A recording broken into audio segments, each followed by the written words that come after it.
मैं हूँ सरोज गुप्ता। जैसे कि हम आपको 2 चैप्टर पहले पढ़ा चुके हैं और उनमें से जो हमारा दूसरा चैप्टर था वर्णमाला का, उससे संबंधित हमारे जो आपका अध्ययन करवा चुके हैं उससे संबंधित मेरे कुछ प्रश्नोत्तर हैं जिनको आज मैं आपको अध्ययन करवाऊंगी। ठीक है बच्चों, तो आइए देखते हैं कि हमारे जो प्रश्नोत्तर हैं वो इनको अध्ययन करते हैं।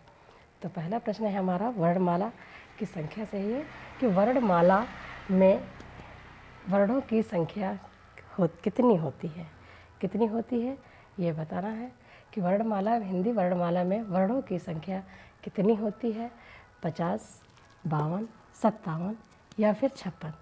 तो हमारा यहाँ पर सही उत्तर है वो है हमारा कि वह हिंदी वर्णमाला में कुल 52 वर्णों की संख्या 52 होती है। ठीक, अगला हमारा प्रश्न है कि इनमें से कौन सी ध्वनि अंतस्थ नहीं है। इनमें से 3 ध्वनियाँ तो हमारी अंतस्थ है लेकिन एक हमारी अंतस्थ ध्वनि नहीं है।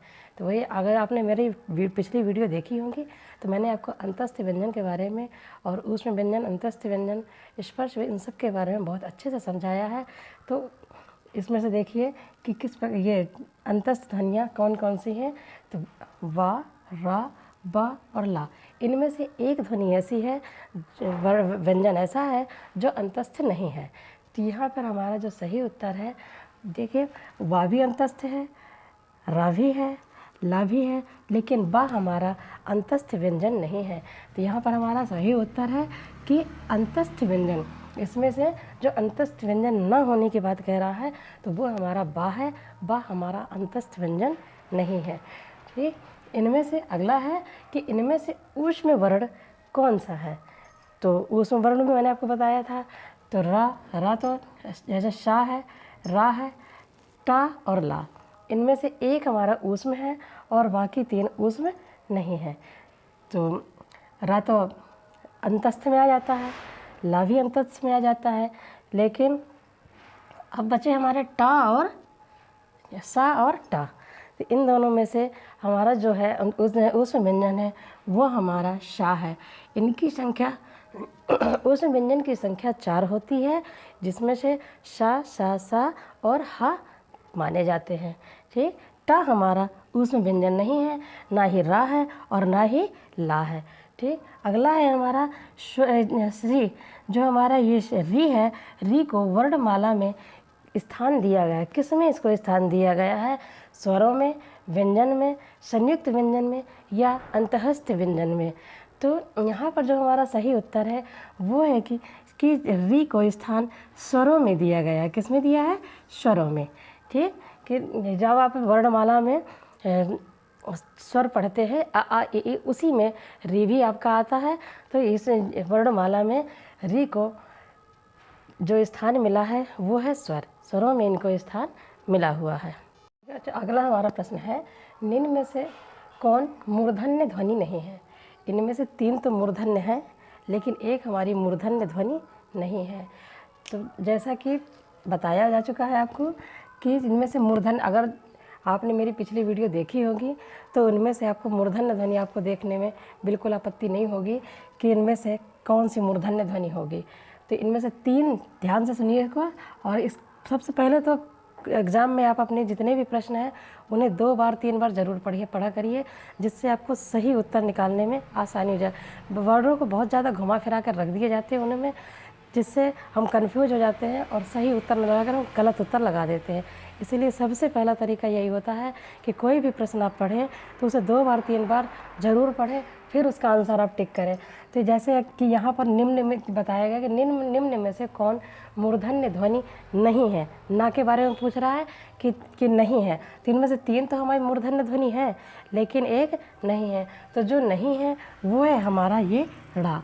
ड़ा हमारा मूर्धन्य ध्वनि नहीं है, ये हमारा उच्छिप्त व्यंजन में आ जाता है। इसे उच्छिप्त व्यंजन कहते हैं, न कि मूर्धन्य ध्वनि। अगला है दा, कि दा ध्वनि का उच्चारण स्थान के आधार पर होता है।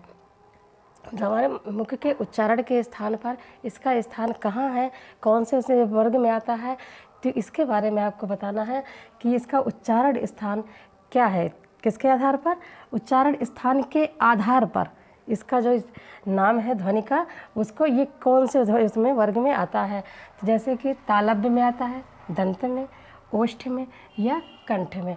तो आप बताइए, तालव्य में आता है और दंत में, ओष्ठ में। आप बोल के देखिए कि किस में आता है।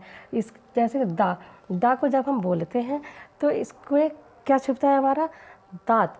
दांतों में जो हमारी जीभा है वो दांतों में छुपती है, इसलिए ये हमारा क्या हो जाएगा, ये दंत हो जाएगा।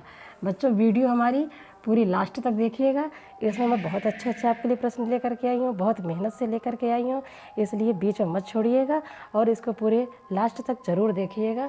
इसमें आपके ज़रूरत के प्रश्न उत्तर ज़रूर मिलेंगे जो आपके लिए बहुत ज़्यादा सहयोगी होंगे। ठीक है, अगला हमारा प्रश्न है इनमें से कि निम्न में से कौन सही नहीं है। क्या पूछ रहा है इसमें कि निम्न में से कौन सही नहीं है। 3 तो हमारे सही हैं, जो 3 उत्तर इसमें दिए गए हैं वो 3 हमारे सही हैं, लेकिन एक उत्तर इसमें ऐसा दिया गया है जो सही नहीं है। जैसे कि ता था दंत व्यंजन है, तो ये तो आपको पता ही है कि ता और था हमारा दंत व्यंजन है। या और व को हम अर्धस्वर भी कहते हैं।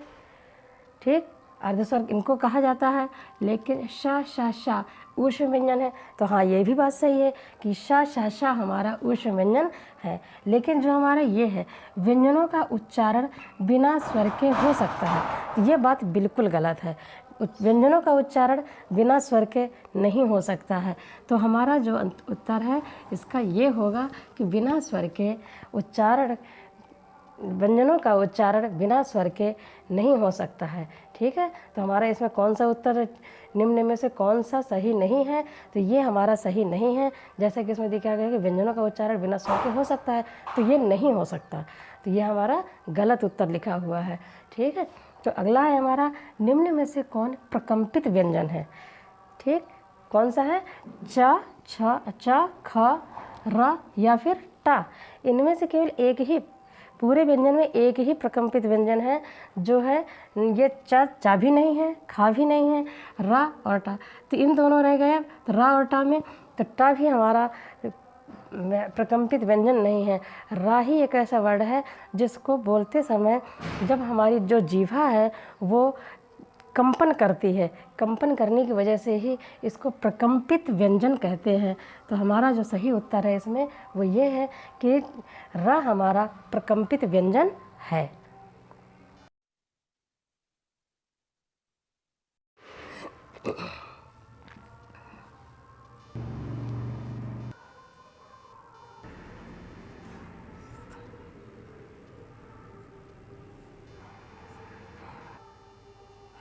ये लिख दे।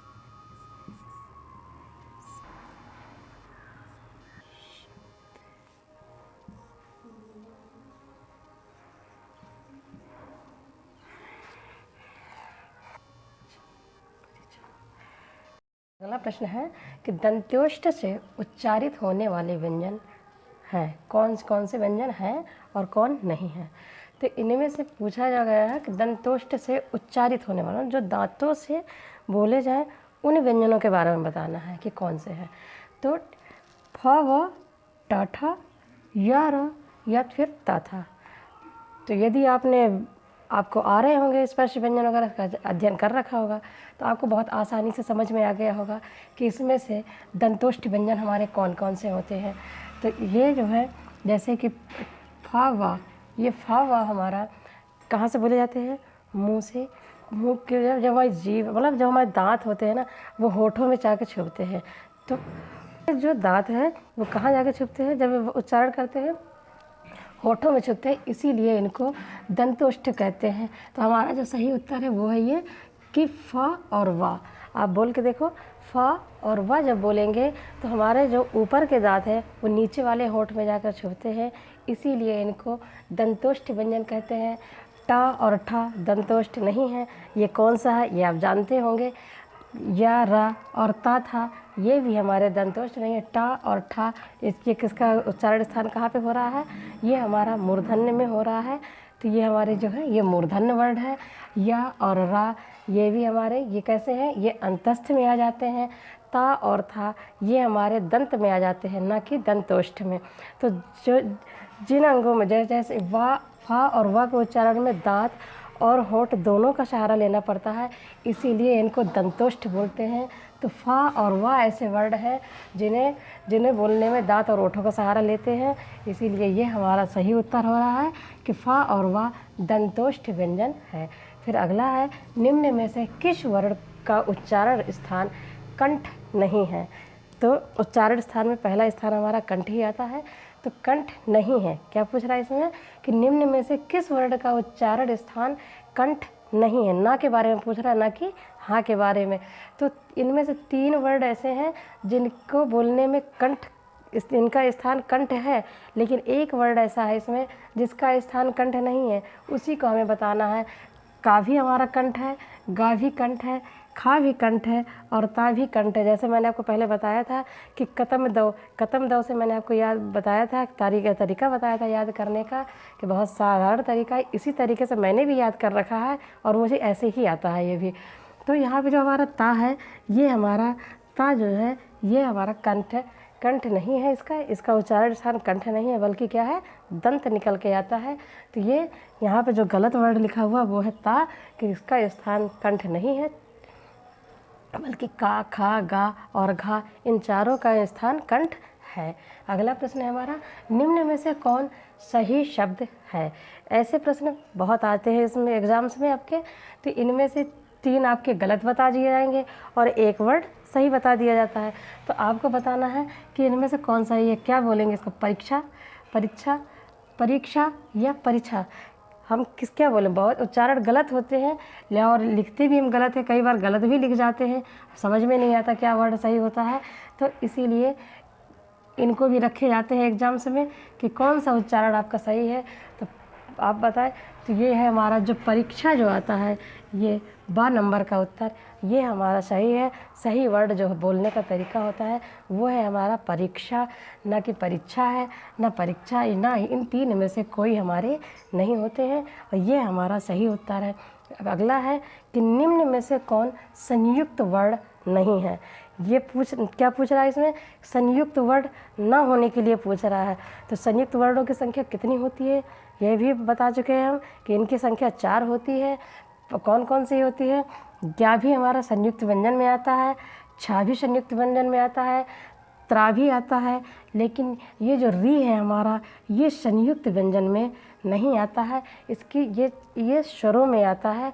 तो हमारा जो यहाँ पर सही उत्तर है न बताने के लिए वह निम्न में से संयुक्त वर्ण नहीं है, तो री हमारा संयुक्त वर्ण नहीं है। ये किस में आता है? ये स्वरों में इसकी संख्या आती है, व्यंजनों में नहीं आती। बाद बाकी ये तीनों हमारे संयुक्त व्यंजन में आते हैं। ठीक है बच्चों, अब हम अपने प्रश्न उत्तर यहीं पे समाप्त करते हैं। अगले प्रश्न में और भी प्रश्न मैं लेकर के आऊँगी, वो मैं आपको अगली वीडियो में बताऊँगी। तब तक आप अध्ययन करते रहिए, पढ़ते रहिए मन से। और यदि आपको मेरे ये क्वेश्चंस अच्छे लगे हों और मेरी वीडियो में नए हों तो आप मेरे चैनल को सब्सक्राइब कीजिए।